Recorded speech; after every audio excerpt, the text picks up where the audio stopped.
Has Texas Lieutenant Governor Dan Patrick turned his back on the Second Amendment supporters in Texas, as some with the NRA claim, or is he just trying to do something where everyone can get along? Hey, everybody, I'm Chad Hasty, host of the Chad Hasty Show, which airs weekday mornings, 8:30 to 11 a.m. Central Time on News Talk 95.1 FM and 790 AM KFYO. So last week, I was on vacation, taking a cruise, went to Roatan, went to Belize, went to Cozumel. It was great, wonderful. And I come back to the great state of Texas, and the Lieutenant Governor here in Texas, Dan Patrick, somebody who has been a big-time supporter of the Second Amendment, big-time supporter of gun rights, and I still believe he is a supporter of gun rights, has now come up with the idea of expanded background checks, and that the NRA needs to get on board with what President Trump wants to do, which is apparently limiting or banning the private sale of firearms. Now,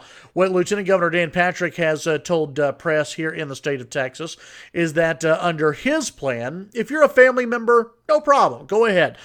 Sell a gun to a family member, no problem at all. If you're a close personal friend, I guess you can sell to a close personal friend as well. But when it comes to a stranger or selling to a stranger, then you need to go to a gun shop, a licensed dealer, in order to have a background check done. Now, for a lot of people, sounds pretty reasonable, but there's also a slippery slope to this. Many fear that this could lead to a gun registration in the future, and many also wonder what's the practical use of all of this, and how does it actually stop future shootings. What we saw in Odessa was a guy who apparently failed background checks. He went out and bought a gun from a stranger and was able to kill people. It's a very sad thing to see. It's a horrible thing to see. But a new law regarding expanded background checks probably wouldn't have stopped this guy, because he would have found a way around it. In Chicago and other places where it's illegal to have a private sale of firearms to felons or people who fail a background check system, there are still people who wind up dead every single day. Evil people will commit evil acts, and they will find a way to do so every single time. We need to be proactive about finding these people and their plots beforehand, but I'm not going to get into all of that. Instead, I want to take more of a look at this whole expanded background check idea. Are we close to pulling it off? Probably not, because Texas legislature doesn't meet for 2 years. And as I had Matt McKoviak on my show, and even Scott Braddock, editor of Quorum Report, on the show, both of them didn't really seem like the legislature or the governor or the lieutenant governor were really up to having a special session right now. There's very little consensus around expanded background checks. When you have the NRA already pounding the lieutenant governor on this, you better believe that a lot of Republicans and Republicans who are actually running for re-election in Texas are running fast away from any type of idea. Dan Patrick's not on the ballot until, I believe, 2022, so he's pretty safe, as is Governor Greg Abbott. They can float out these ideas if they want to, and they won't really go anywhere. When it comes to the expanded background checks, listen, I guess, and they kind of go along for me with red flag laws.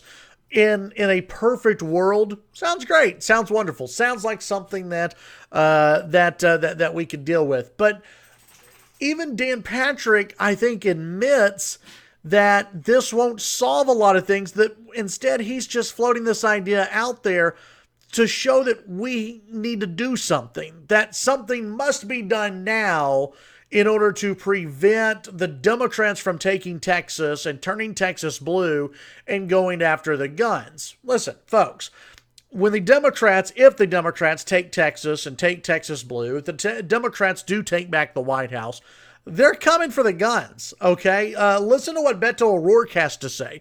Beto O'Rourke on my show, when he was running against Ted Cruz, said, we're not going to come after your guns. You own an AR-15. You're a responsible person. We're not going to come after your guns. Less than 2 years later, what is he saying? We're coming after your guns. We're going to have a mandatory gun buyback program. All of these Democrats who are running for president want a mandatory gun buyback program. A lot of the Democrat voters want want a mandatory gun buyback program. In fact, there was an ABC poll, I think it was ABC Washington Post, that came out where 52% of people, 52% of the general public favored a gun buyback program. So listen, this idea that we're just going to go ahead and expand background checks and nothing else is going to happen is ludicrous. In my opinion, you stand up for your rights right now. While you're in control, while you have the governor's mansion in Texas, while you have the White House, while you have Congress, if you are someone who supports the Second Amendment, you stand by the Second Amendment no matter what. You don't give an inch, because the Democrats don't want just an inch. They want a mile. They want everything.